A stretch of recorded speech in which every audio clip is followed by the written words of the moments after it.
Born rich मतलब कितने पैसों में sir rich? I think today in India एक अच्छा घर and 5 crore is very very rich. क्या डिफरेंस होता है माइंडसेट में ऑफ पीपल जो 1-2 करोड़ पे अटक जाते हैं वर्सेस जो 500,000 करोड़ बना लेते हैं? If I look at entrepreneurs who hit the ball out of the park, they had a certain discipline to their process. So if every day you can do slightly more than the previous day, you are bound to be successful. जो बहुत ज़्यादा पैसे वाले लोग हैं उनका सबसे बड़ा फियर क्या होता है? सबसे बड़ा फियर तो यही है कि अपना values can be pass on to our children और not. Tell me problems of being rich. सबसे बड़ा problem is how to handle expectation. And second, I think you are more in the face everywhere and therefore peer pressure also to do is much much more. कहाँ पे सबसे ज़्यादा India में next 10 years में पैसा बनेगा so that ये जो 20-year-old समथिंग है can start focusing on that particular space? मेरे हिसाब से रुपया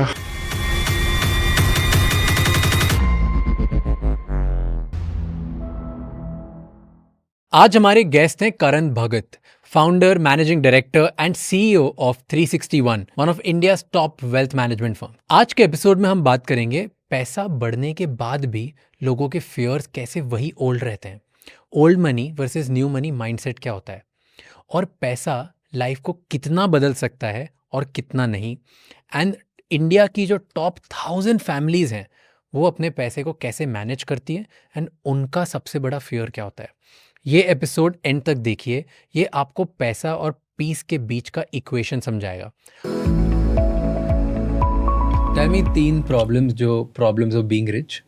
जो अगर कि problems of born rich. I am not the right example but आप देखते हो ना ये सब, तो मुझे जानना है. I think obviously the first problem of being rich is expectations are always very. Okay, before even we do that, tell me कि बॉर्न रिच मतलब कितने पैसों में सर रिच? वो भी बहुत अलग है. बट तो भी हम प्रॉब्लम्स ताकि वो लेवल सेट कर ले. 10, 20, 50, 100, 200, 500 crore. I think today in India मतलब मेरे हिसाब से एक अच्छा घर and 5 crore is very very rich, right? It's not a Okay. It's not. तो जो 5 करोड़ के साथ पैदा हुआ है उसकी प्रॉब्लम्स की बात कर रहे हैं. 5 crore plus a good house. I think उससे आप I think you'll definitely qualify in the ठीक है top maybe 0.2% of the population. ठीक है, तो ये जो 0.2% कंट्री है जो 5-10 करोड़ के ऊपर वाले बच्चे हैं, इनकी क्या प्रॉब्लम्स होती है? टॉप 3 प्रॉब्लम्स बताओ. नहीं, टॉप 3 प्रॉब्लम्स तो यही है. अभी आप जो भी करो आपको लगता है फ्रेंड्स फील, पेरेंट्स फील अरे बिगड़ जाएगा. ओके. एंड हर टाइम मुझे भी लगता है और मुझे भी लोग बोलते हैं अरे अब तुम लोग जैसे बड़े हुए थे बच्चे तो वो सब प्रॉब्लम देखेंगे ही नहीं लाइफ में. How will they learn? They will never become competitive. They will never learn the challenges. They will never work hard. Okay, but reality में बच्चे ऐसे नहीं है. They really work hard. So I think the burden of जैसे हम लोग जब थे तो expectation बहुत कम था हम लोग पे. मतलब ऐसा नहीं था कि to be honest, if we are making 5,000 rupees a month, parents were super happy with it. It became 10,000, parents were even more happier with it. I think आज expectation बहुत ज़्यादा है. तो मेरे लिए बच्चों के लिए सबसे बड़ा problem is how to handle expectation. And second, I think generally speaking, more socially upward mobile, ज़्यादा exposure है to entire social media today, everything. You're more in the face everywhere, and therefore peer pressure also to do is much more. Okay. And everybody is out there trying to show somebody or the other has done something extra. तो constant comparison. And parents के ऊपर भी pressure है. Every parent wants to show अच्छा my kid has done this extra, that extra. तो वो I think वो constant pressure है. And I think honestly अपना childhood देखे तो ऐसा कुछ ज़्यादा कुछ था नहीं. मतलब honestly the only thing we used to do is play sports and all the rest of the things were not there. I also believe, ये मैंने नोटिस किया है, मेरी जनरेशन के जो लोग हैं. You are not married? Not yet. Good decision. At 29 is good. I think now you're thereabouts. बहुत ज़्यादा देरी मत करना. Because what happens is at 29 you have to imagine when you have grandkids, okay, you will be approximately mid-60s now, more or less, okay. So then you want to enjoy 15-20 years, if possible, healthy life with grandkids, and hopefully science and technology will change. So I'm a good believer. I love that 27 to 30 kind of That's age bracket. There was a stat that this is American stat, but most reliable and stable and healthy marriages happen when couple gets married between 28 to 34. Okay, so I'm saying 27 to 21, yeah. But whatever you said, I feel like, Papa, please, real ID. Dad, don't hide behind Karan. But what I see in my generation, भले आपके पास बहुत पैसा हो या नहीं हो, आपके पास बहुत अच्छा बैकग्राउंड हो नहीं हो, आपके जेब में 10 रुपए हो या 10 करोड़ हो या 100 करोड़ हो, आई फील सबसे बड़ा फियर आज हमारी जनरेशन का है is fear of insignificance and इररिलेवेंस. सबको आसपास कंपैरिजन के इतने मैट्रिक्स मिल गए हैं, तो सबको ऐसा लग रहा है कि हे मुझ में भी पोटेंशियल है, हे मुझ पे बहुत एक्सपेक्टेशन है, इतनी अपॉर्चुनिटीज हैं कि लोग जीरो से हीरो बन जाते हैं, एंड उसके बाद मैंने कुछ नहीं किया. जो भी किया आपको लगता है कुछ नहीं किया, तो मैं कुछ भी कर लूँ, मैंने कुछ किया ही नहीं है. और अगर कुछ मैं कर भी रहा हूँ तो कांस्टेंट क्वेश्चन कि मैं कुछ नहीं कर पाया. वो पॉइंट हमने एड्रेस नहीं किया, but I think middle India, so let's just for example, I think the younger kids who are not rich, I think last 5-10 years आपने जो talent देखे हैं is phenomenal. Phenomenal. I think that kind of hard work and effort which is happening in middle India is just unbelievable. जो हम लोग भी office में देखते हैं अभी, the kind of people we are getting and the kind of talent we are getting is just impossible. पिछले 20 साल में जो चेंज हो गया is just insane thing.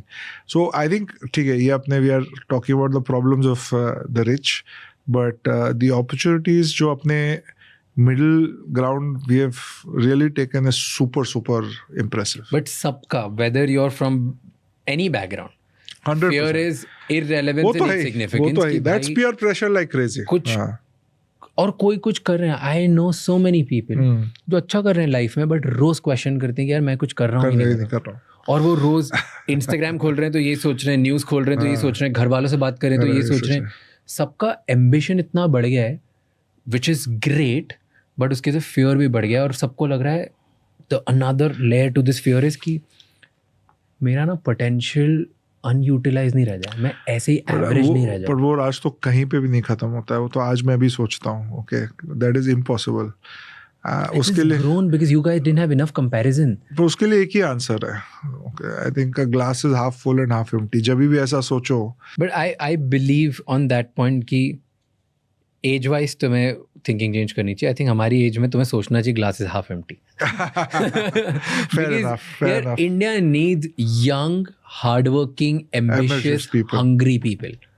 You should always think like. तो हम नहीं सोच सकते कि यार हम अगर वर्ल्ड की 4th लार्जेस्ट इकोनॉमी बन रहे हैं या बन गए हैं तो हम इसमें खुश हैं. हमें सोचना चाहिए कि वर्ल्ड नंबर 1 कैसे बने and what are we doing for it? No, I think that I believe, in fact, even at there's nothing at your age, even at my age, I want to stay hungry and I want to stay foolish. Okay, so I think these two, you have to be foolish and hungry, right? Yeah, it's not. You always have to be hungry for more. Okay, and you also always have to be wanting to learn much more. Okay, अगर ये दो चीज जिस दिन खत्म हो गया, anyway you are finished. Okay, so you have to feel foolish and you have to stay hungry. मेरे घर में बोलते हैं ये कि रोज सुबह हमें उठना चाहिए कि हम कुछ भी नहीं है और आज तो बहुत फोड़ना है, और रोज रात को सोना चाहिए और बहुत सीखना है, बहुत अच्छी चीज है, कोई टेंशन नहीं, हम बहुत फुलफिल्ड है. So you sleep with fulfilled कि ग्लास फुल है, but you wake up with the same hunger कि हम कुछ नहीं. चलो आज कुछ सीख के जाऊंगा ये. I'm going to repeat this to my kids at home today. कि sleep with gratitude, wake up with hunger. It's a good line. Yeah. So that's we talk about it a lot because my father is a fulfilled in gratitude kind of person and I'm a hungry person. तो पापा और मैंने बना लिया कि देखो आधी आपकी आधी मेरी. इस हिसाब से कर लेते हैं कि टेंशन में सोना नहीं है. पर how old is he? He is 56 56 nice. But he is always been कि फैमिली सेटल हो जाए फिर हाँ, वो मुझे बोलते रहते इतना मत कर हाँ. कुछ मत कर बट उनके मोमेंट्स आते हैं कि इतना से किया थोड़ा और तो मैं चलो आधा करके आधा करते हैं. So when you started your own thing hmm. जब आपने आपकी खुद की कंपनी स्टार्ट करी 361 पहले IFL नाउ Wealth, 361 राइट तो तब फर्स्ट बिलियनर क्लाइंट या first somebody with very big money उनको कैसे कन्विंस किया क्योंकि हियर्स माय क्वेश्चन जिसके पास 4,000 5,000 करोड़ 10,000 करोड़ है उसके पास दुनिया भर के लोग हैं उनका पैसा मैनेज करने के लिए right? सब है उनके पास सब ट्रस्ट वाले बहुत हैं सब है. फेक बहुत हैं स्मार्ट पीपल बहुत हैं उनके Global firms ग्लोबल हैं, सब एड्रेस कुछ है है, राइट हाँ. मतलब like JP Morgans of the world उनका पैसा लेने के लिए बैठे हैं कि भाई हम आपके लिए करेंगे अलग अलग कंट्रीज में करेंगे टैक्स बचा देंगे पता नहीं कितने फाइनेंशियल इंजीनियरिंग उनके लिए हो चुकी होगी तो उनके पास बहुत ऑप्शन है क्यों आप पे ट्रस्ट करेंगे इन द बिगिनिंग क्योंकि in the beginning you don't have an experience and pool of कि मेरे पास 10,000 8,000 फैमिलीज का मैं बिजनेस संभालता हूँ कुछ नहीं आपके पास नहीं बहुत टफ क्वेश्चन और बहुत अच्छा क्वेश्चन है इसका कोई इजी आंसर नहीं है ठीक है तो 2008 में जब हम लोगों ने बिजनेस चालू किया तो IFL ने हमें थोड़ा कैपिटल दिया बिजनेस स्टार्ट करने के लिए एंड 2008 से 13 we went to the same problem जो हम लोग 2001 से 2 था हम लोग नाम IFL name was not known in south Delhi south Bombay एक meeting south Delhi south Bombay लाने में that was a big win client conversion तो बहुत दूर का बात था मीटिंग मिल जाए वो बहुत बड़ा तो कैसे लाते थे फर्स्ट मीटिंग मीटिंग में बहुत प्रॉब्लम होता था बिकॉज हम लोग 2008 से 13 एक्चुअली हम लोग सोचे थे कि जो हम लोग क्लाइंट्स हैं हम लोग के साथ में कोटक में most of them will move reality is less than 10% of the clients moved 10% से कम क्लाइंट मूव हुए और वो 10% क्लाइंट भी ये 4-5 क्लाइंट छोड़ के जो शुरू से स्टार्ट किए थे everybody started with a small portion of the portfolio तो किसी के पास अगर 10 करोड़ था 1 करोड़ से स्टार्ट किया बोला करण जाओ सेटल डाउन हो जाओ नया कंपनी है we like you but at least देखते एक 1.5-2 साल प्लेटफॉर्म बनाओ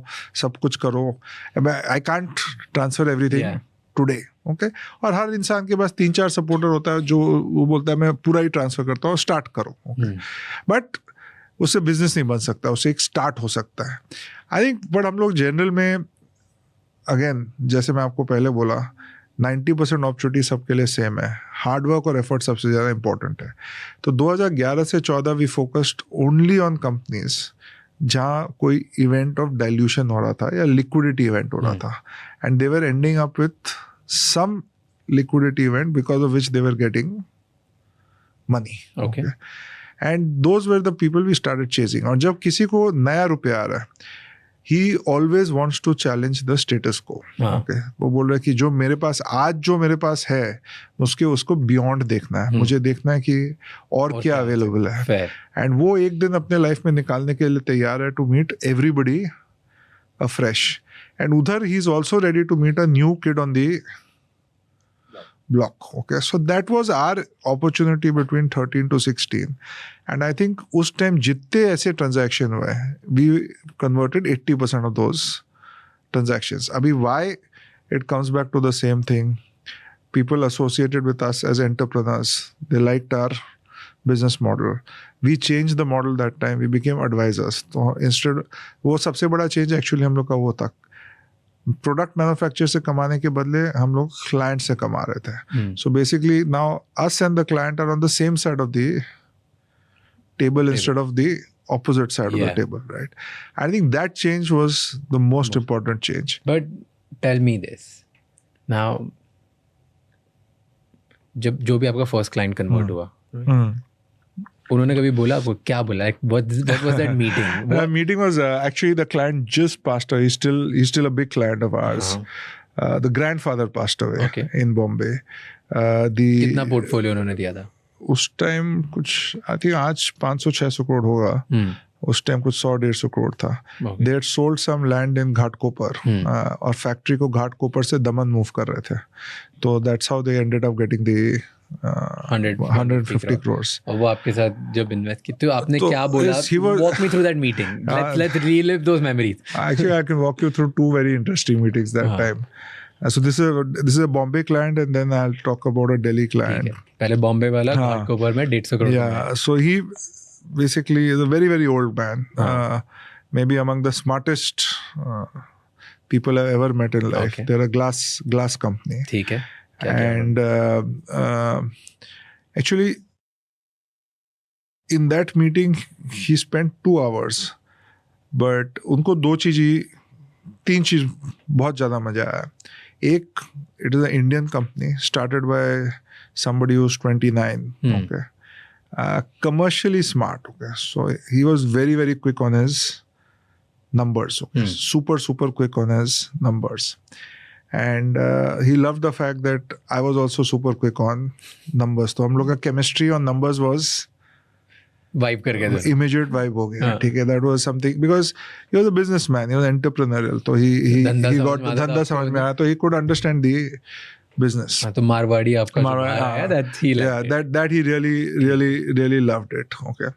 Second, most importantly, I think he had dealt with everybody in the past, and he always felt a lack of trust. Okay, because of the fee structure. With us, we were able to establish that very quickly.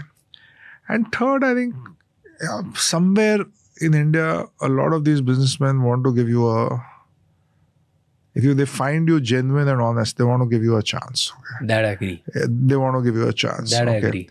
And we did not get 100% of that. They got 300 crores. We got 50% of the 300. We got 150 crores. And actually, like I'm talking, at the same point of time, I got another client from Bombay, actually, who's today maybe got more than 7,000-8,000 crores. With us also, he's got more than 5,000 crores. He's one of the largest clients in the country. He is still alive. Again, maybe he's a very sharp guy in numbers. He's 78. And actually, the good thing, मेरे लिए सबसे ज़्यादा important actually दोनों family में, the children and the grandchildren are equal friends, okay, and equal clients today. Okay, so that is our biggest achievement. It is not only converting the client in 2011-12 today. If I fast forward today 14 years, all of them are clients, all of them are friends. Okay. And they have got more money with us, this maybe 10 times more money with us than they had in 2011-12. My Delhi client actually is even more funny. He was one of the clients I got from those W36 GK2. Okay. And he was right now in Bombay 2 weeks back. And we had a dinner and we actually did a photograph with him, his son, his grandson. But he came home. It's just phenomenal, right? Because with him, we just kind of hit it.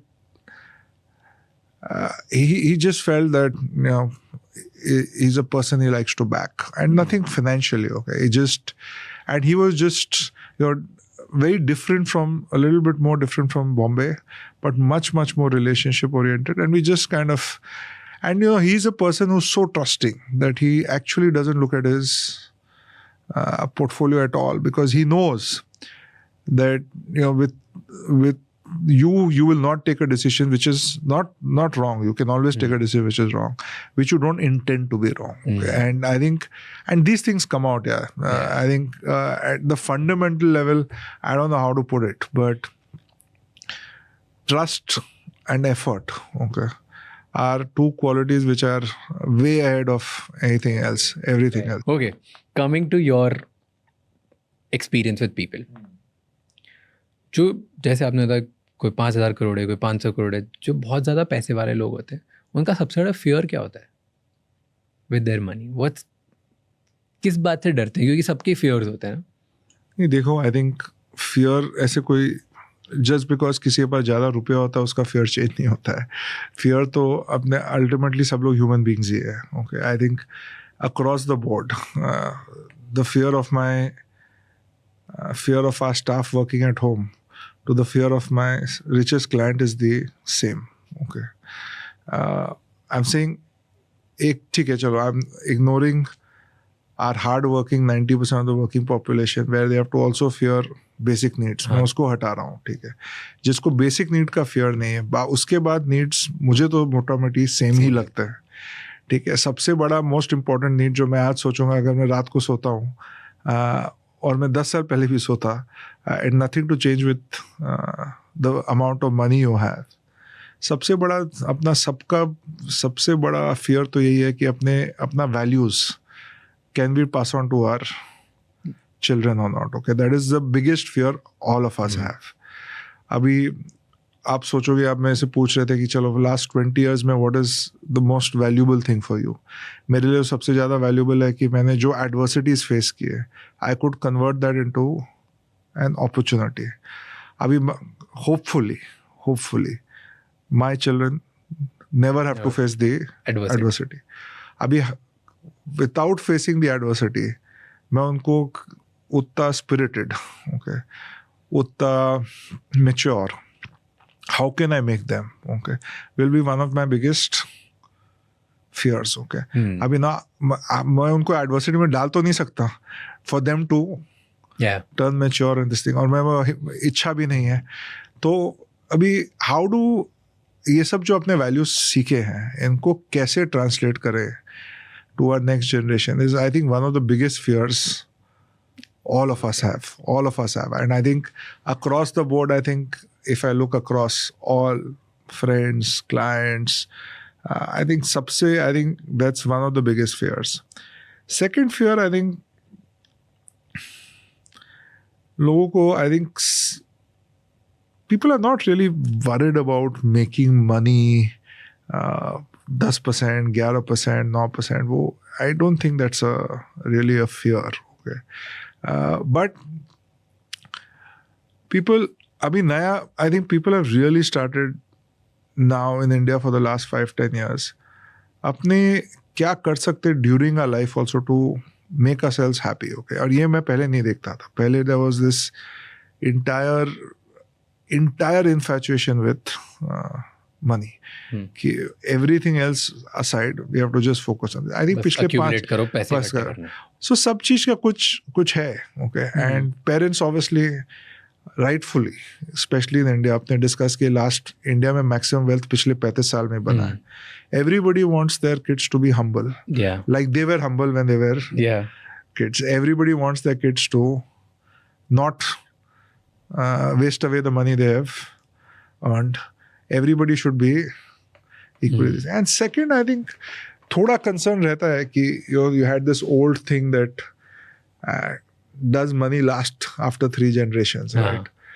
Your first generation earns it, second generation stabilizes it, third generation blows it away, right?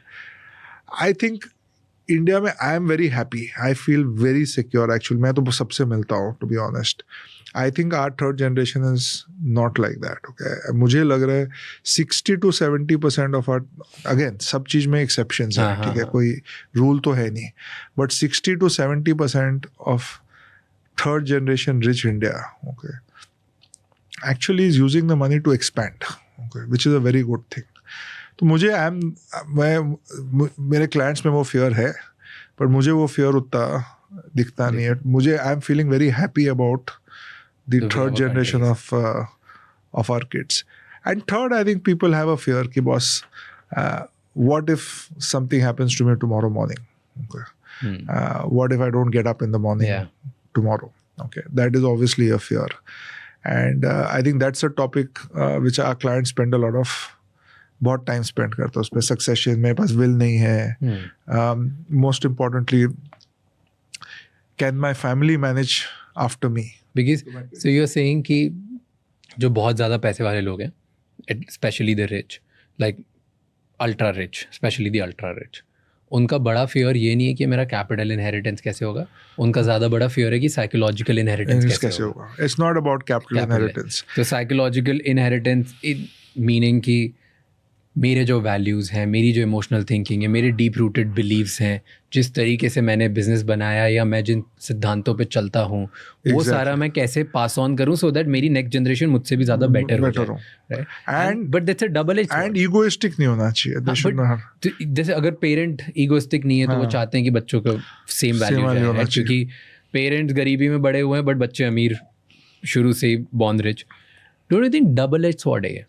100% double edge sword. अगर 2 चीज़ें आप pass on कर सकते हो बच्चों को, one is आप जिस तरीके से सोचते हो, आपने जिस तरीके से बिजनेस बनाया, जिस टाइम में बनाया और जिस तरीके से आप लोगों को ट्रीट करते हो, तो ये बहुत अच्छा हो सकता है बच्चों को. लेकिन मे बी टाइम चेंज हो गया, चीज़ें चेंज हो गई, द वे लीडरशिप चेंज हो गई, कंट्रोल चेंज हो गया, और वो आप आज भी आप बच्चों को देते हो तो बिगाड़ देंगे और इनफैक्ट वर्सेस बनाने के लिए, क्योंकि अगर इमेजिन दादाजी और बच्चे लाइक दादा और पोता सेम बन गए in the way with dealing people, impossible, it's trouble. Gen Z can't be led as boomers, right? Impossible. वो हो ही नहीं सकता. नहीं वही मैं बोल रहा हूँ. I think and that's why that thing, the पूरा thing of problem of being born rich, I think that's the entire problem. I think कितना follow करे और कितना अपना बनाए. इतना easy नहीं है. But I think कोई भी आप किसी से भी बात कर लो, 10 में से 8 जन से बात कर लो और पूछो आपके टॉप 3 concerns क्या है, आई थिंक यही होंगे. And first will be kids. What do you think what's the difference between 1 crore जब मैनेज करते हो और 1000 करोड़ जब मैनेज करते हो, क्या डिफरेंस होता है? नहीं ऑब्जेक्टिव चेंज हो जाते हैं क्योंकि रिस्क टेकिंग एपेटाइट बहुत डिफरेंट हो जाता है. 1 करोड़ वाले क्या सोचते हैं, 1000 करोड़ वाले क्या सोचते हैं? 1 करोड़ वाले को एटलीस्ट 50 लाख तो हर टाइम पे डेट पे चाहिएगा. उसको थोड़ा safety and security is important for him. Okay, कि कभी भी मैं 50 लाख निकाल पाऊँ. मुझे लिक्विड चाहिए, मुझे सेफ चाहिए. ओके, बाकी 50 लाख में ग्रो करता हूँ बट 50 लाख में सेफ रखता हूँ. जो 1000 करोड़ वाला है वो उसको 500 करोड़ रुपए सेफ नहीं चाहिए. ओके, तो वो अपना एक फिक्स्ड अमाउंट सेफ रखेगा, 50 करोड़ 100 करोड़. बाकी 900 करोड़ उसके लिए ग्रोथ कैपिटल हो जाता है. तो हम लोग उसको बोलते हैं सेफ्टी पॉट. तो अगर वेल्थ बहुत ज़्यादा हो जाता है, आपका सेफ्टी पॉट एक फिक्स्ड अमाउंट हो जाता है. It doesn't become a percentage. जब अमाउंट छोटा आता है तो एक परसेंटेज होता है. और छोटे अमाउंट पे अलग लोगों का आइडिया भी अलग होता है. जैसे थोड़े लोग हैं उनको ज़्यादा रिस्क लेना है उससे, जैसे इतना छोटा अमाउंट है मैं उसको 8% पे क्या ग्रो करूँ. तो अलग अलग कॉन्सेप्ट है. बट मेरे हिसाब से मोर ऑफन देन नॉट जिसके पास 1 करोड़ है उसके प्रायोरिटीज अलग है. उसको थोड़ा सेफ्टी चाहिए, सिक्योरिटी चाहिए, college education is there. Okay, now education cost a lot of money. घर खरीदना है. ओके, घर के EMIs हैं. Insurance is important. 500 crore 250 crore 1000 crore में ये सब चीज़ का कोई मतलब नहीं है. All these things are out of the window. The question only is कि मैं बाकी 100 करोड़ और लेट्स से आप 6% कमा लो 100 करोड़ पे, will take care of all of these things and more. तो बाकी पे ग्रो कैसे करता हूँ, that is their main. So the biggest difference is your ability. आपका क्या एबिलिटी है थोड़ा और रिस्क वे में और ग्रोथ करने में. तो I think that is the सबसे बड़ा डिफरेंस है. बाकी operating principles beyond a point same है. जिसके पास ज़्यादा है वो थोड़ा लॉन्ग टर्म भी सोच सकता है, उसका रुपया लेस लिक्विड रह सकता है. He can lock in his instruments for 3, 4, 5. तो थोड़ा और कॉम्प्लिकेटेड इंस्ट्रूमेंट्स भी कर सकते हैं. जिनके पास कम रुपए है उनके लिए उनको नहीं करना चाहिए कॉम्प्लिकेटेड. उनको सब कुछ सिंपल रखना चाहिए. Available all points of time.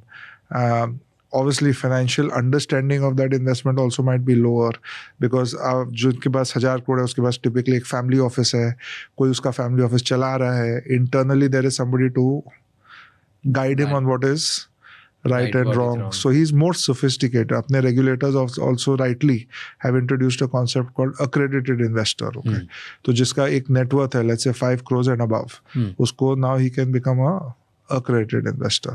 And once he becomes an accredited investor, he can do slightly more risky, complex instruments. Okay, things which are not that easy to.